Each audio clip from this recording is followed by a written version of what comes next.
Hi there, Johnny here from johnnylipsonstudios.co.uk and welcome back to the Studio One from Scratch series.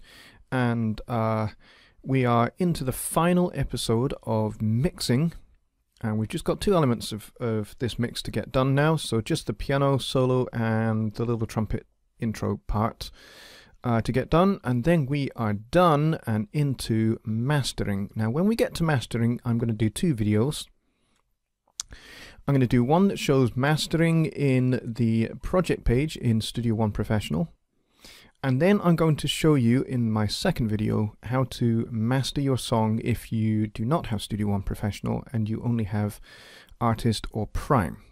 And it's, you know what, it's just as easy to do if you're doing a single track to do it in the song page, as I will demonstrate in the next couple of videos, as it is to do it in the project page. Project page gives you some advantages that you wouldn't get in the song page, but if you're really only doing just a single track, it doesn't really make a whole lot of difference. If you're doing like a whole record, then yeah, it's a little bit more complicated doing everything in the song page, but it's not impossible.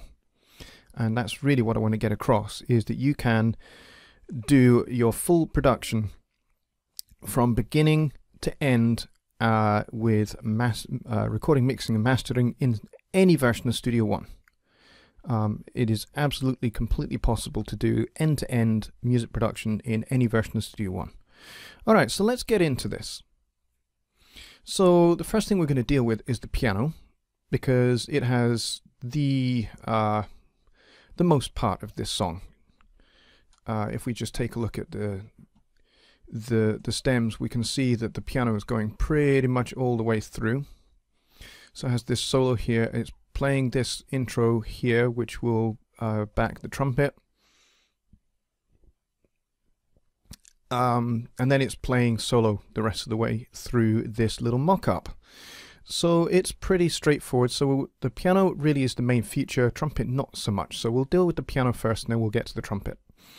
So let's review where we are at with the mix. As you can see, we've been focusing on the buses primarily in our top-down or backwards mixing methodology. So we haven't really even touched any of the individual tracks yet, and you know what? We may actually not need to. And you know what? That's absolutely okay.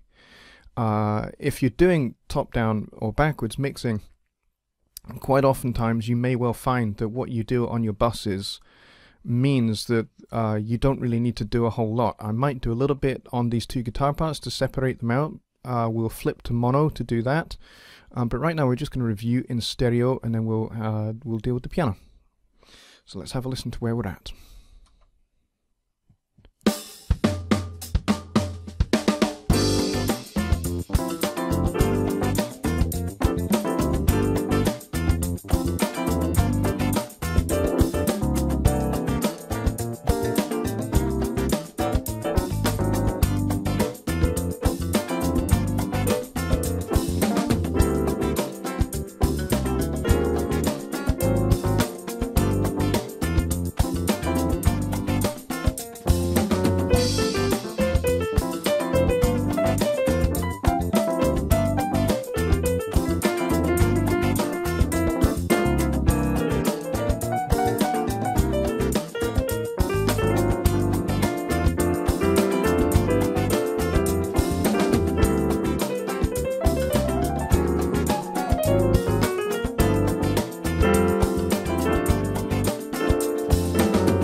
Alright, that will do. That gives us enough of a flavour of where we're at with the song, so it all sounds pretty good.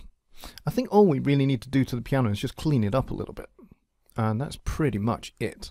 It just needs some of the low and low mids taken out, and given some of the upper mids and the highs to come through and shine a little bit. So we'll do that with some EQ, and then we'll just very, very lightly compress it.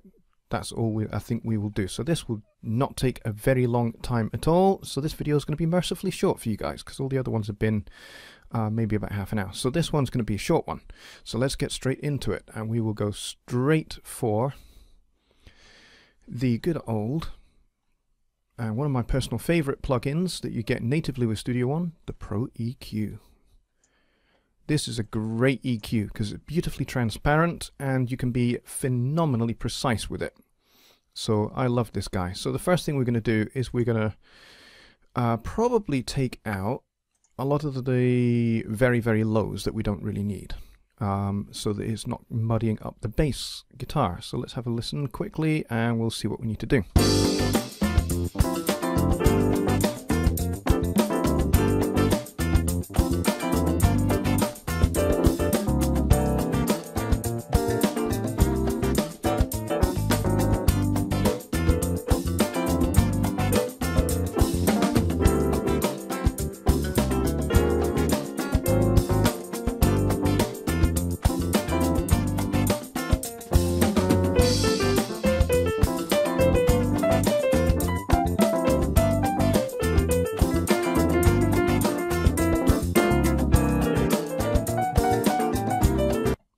As you can see, there's not a whole lot going on up here at all. And a lot of the activity is around this area here. So we probably need to be quite careful about what we cut without making it too dull. So let's just go again and we'll take a look at this mid-range. And maybe we'll just give the maybe up around 5K just a little lift. Not a whole lot of a lift, just enough of a lift. With a nice wide Q, and maybe we'll give this a little bit of a high shelf as well, just to give it a little bit of help out. So let's go back and listen again to about here. Just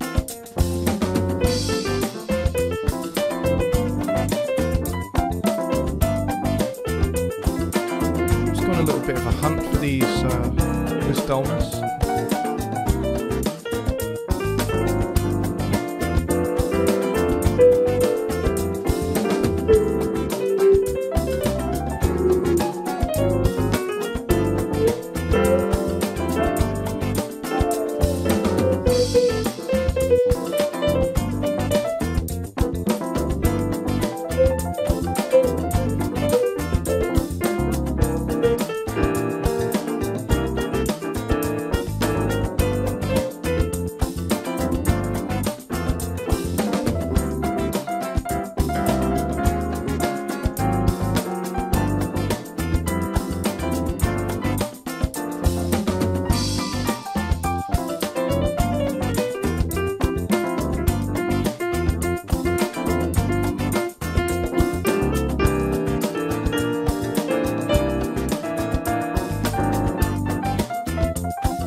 Okay, as you can see, all I've done here is just pull out a little bit of 500 here, and then I've pulled out a little bit of 159, 160-ish here with a wide Q, just to get this bottom end just out of the way just a little bit, and then a little bit of a boost up at 5K, just to get some of the clarity of some of the attack of the piano. Now, fortunately for us, this piano is a sampled piano of a Steinway grand piano, so it's already going to be nicely recorded with nice microphones and lots of nice processing already done to it. So really all we're doing is just sweetening here, and that primarily is all really we've had to do because we've been using a lot of different samples.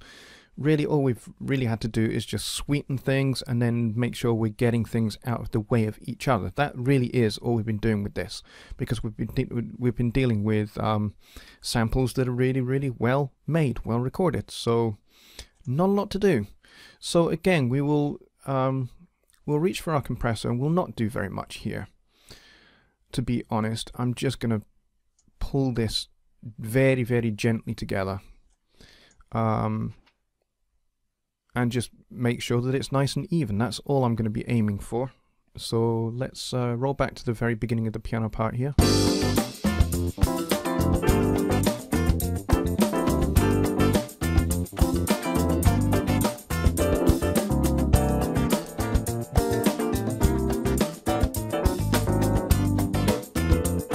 Let's jump forward to where the piano solo is, because that's where most of the action is.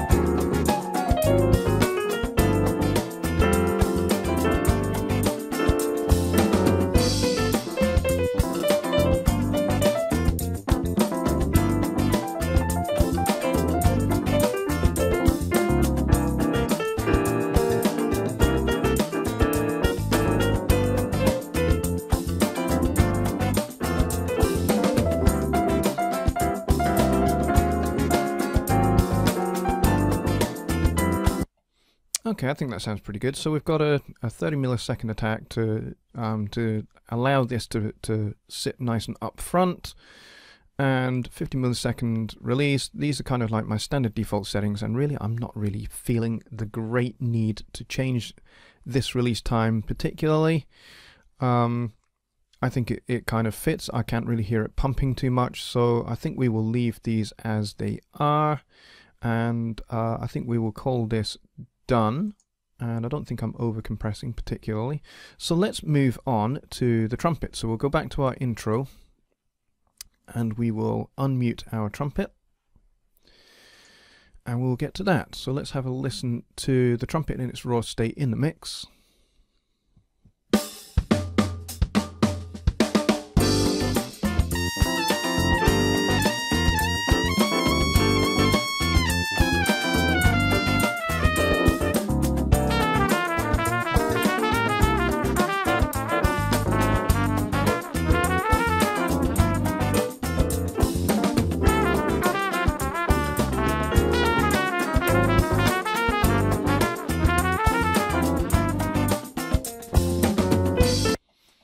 You know what? I'm not really hearing that there's very much to do with this. Maybe just maybe a hair of compression. But I mean, if you look at the waveform, you can see it's actually pretty good. You can actually see that there's been some compression applied, because you can see that the tops are nice. The tops of these peaks are nice and even.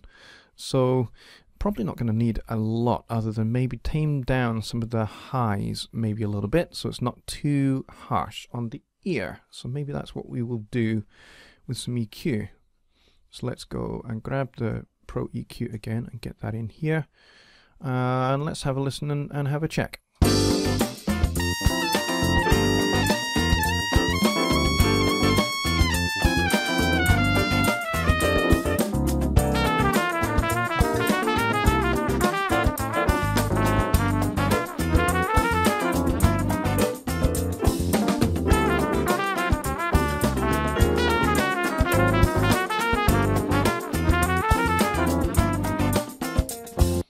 So really it's just that first bit where the trumpet's playing very high that it's a little bit shrill. But the rest of it's okay. So let's maybe see if we can deal with that shrillness without losing some of the clarity when we get to the lower register part.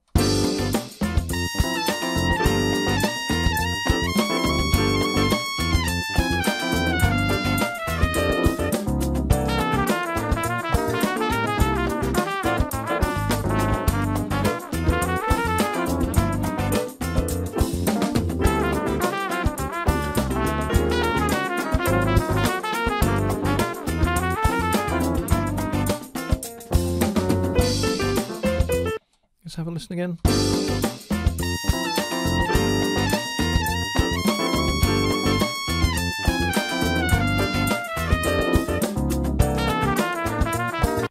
Okay, I think just pulling out just a couple of dB of 2K has really done the job of softening off that kind of harshness on this first bit here, where we get.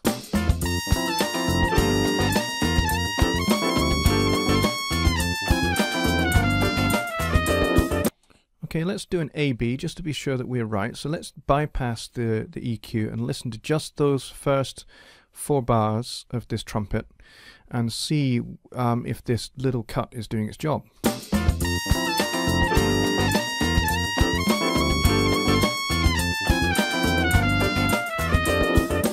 Alright, Alright, let's bring the EQ back in.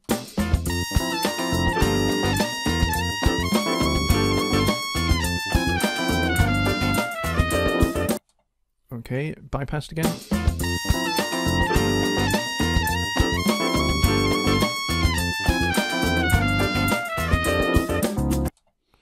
And with it back in.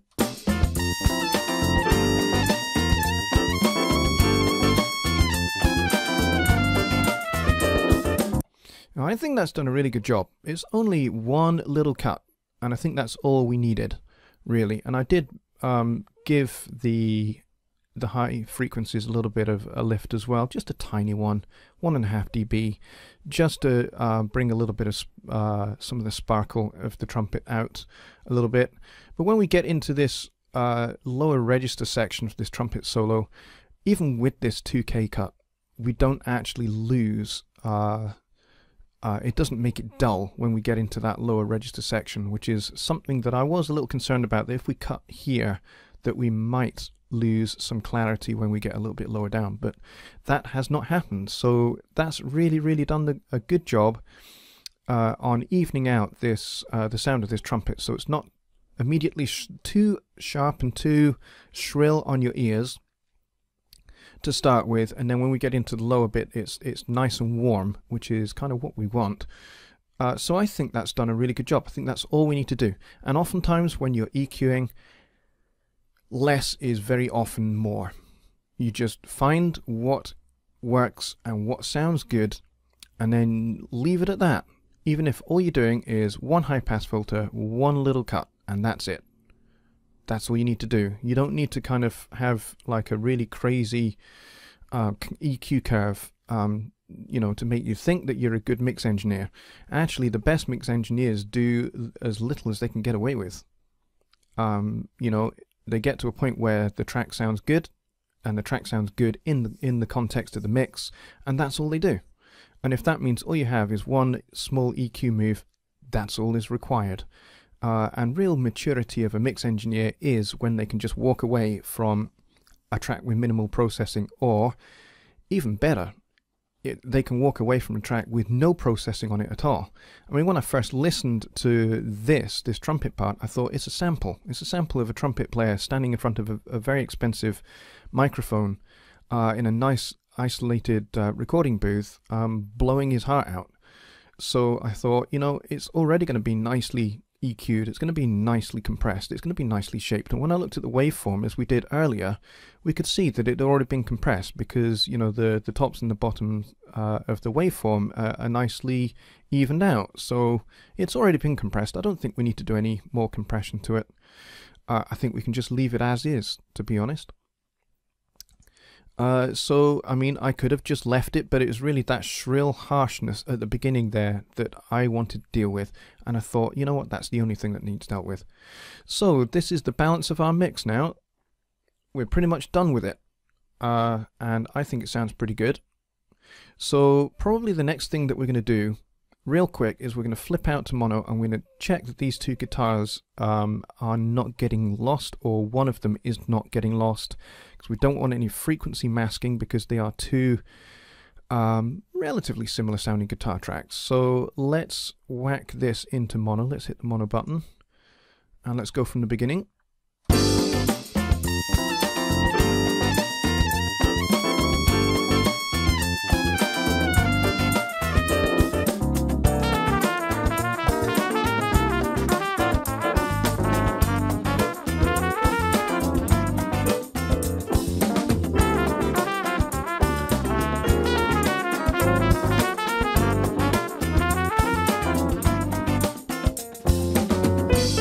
Okay, let's go back to stereo, and I think we are maybe losing the single line muted guitar a little bit.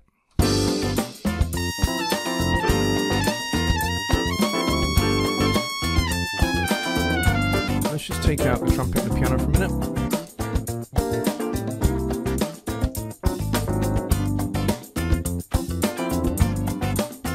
Wow, as you can hear, those two guitars, you pretty much lose this mute guitar as soon as we hit the mono button. So that is something that we will need to address So let's get to work on that and see if we can fix that with a little bit of complementary EQ. So we're going to get a couple of Pro EQs on these individual guitar tracks. Now what complementary EQ is essentially you are taking these two guys here, these two guitar parts, and what we're going to do is we're going to treat them ever so slightly differently.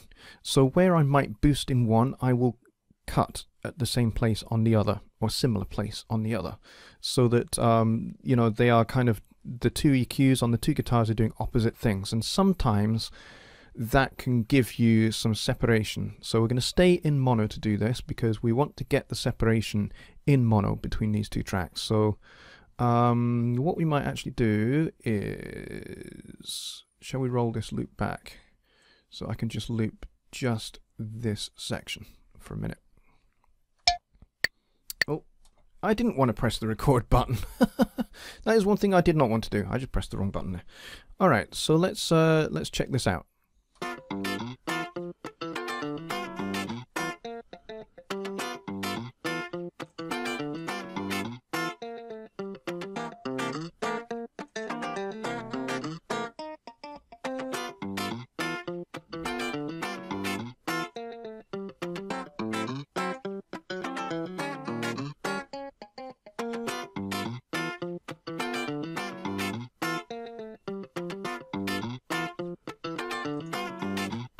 Okay, let's go to this guitar.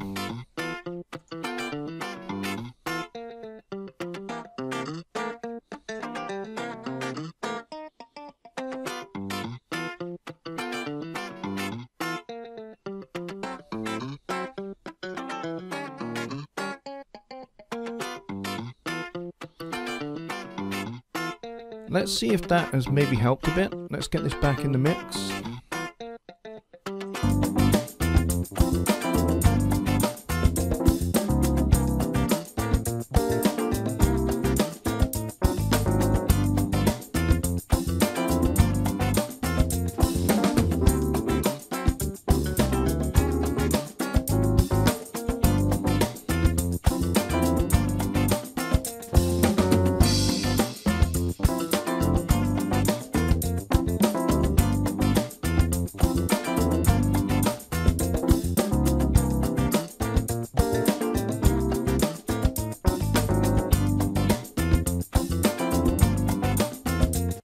Okay, you might, if you've been watching carefully, you might have seen there that I just adjusted the balance of these two faders a little bit. So I've brought the strum guitar part down a little bit, and this single line guitar up a little bit as well. So hopefully that has helped. So let's flip back out to stereo and see what that's done.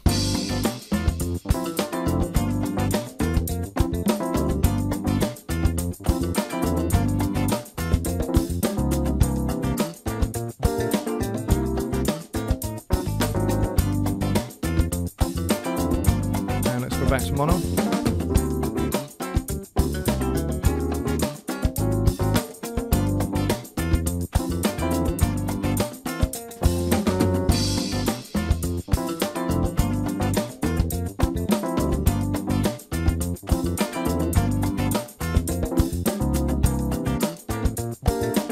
get these guys back in.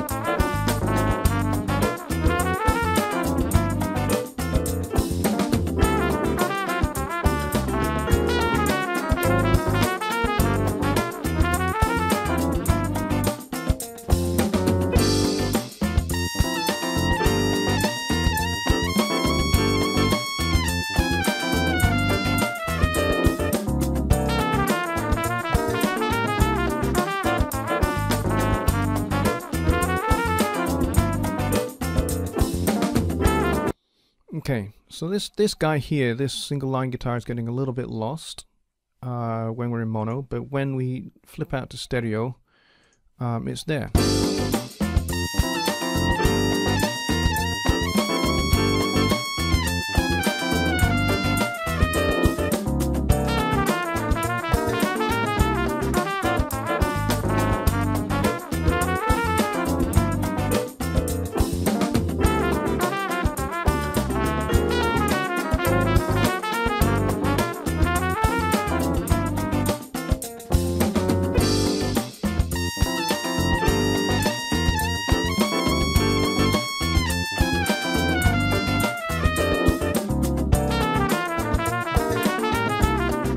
to mono.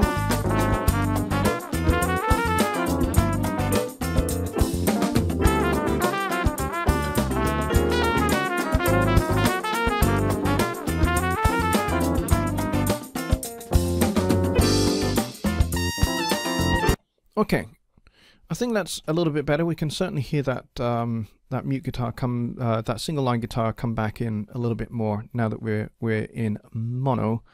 So I think that works a little bit better. So I think pretty much we have got the mix how we like it, and it sounds pretty nice and tight in stereo. It sounds pretty good in mono. And I think we're going to call this one done. So the next video we will deal with mastering, and we will deal with mastering in Studio One Professional in the project page. If you are not a Studio One Professional user, then certainly by all means take a look at that video for educational purposes. You might find it useful, and it may even you know, convince you to consider upgrading to Professional from Artist or Prime. That would be cool if you are interested in that. If not, and that is something that is just not an option for you, then certainly I would suggest maybe pay extra attention to the video that comes out after that one, which will be where we will do mastering in the song page, which is perfect for you Artist and Prime users out there. So that will be it for this episode, and we'll see you on the next one. Bye for now.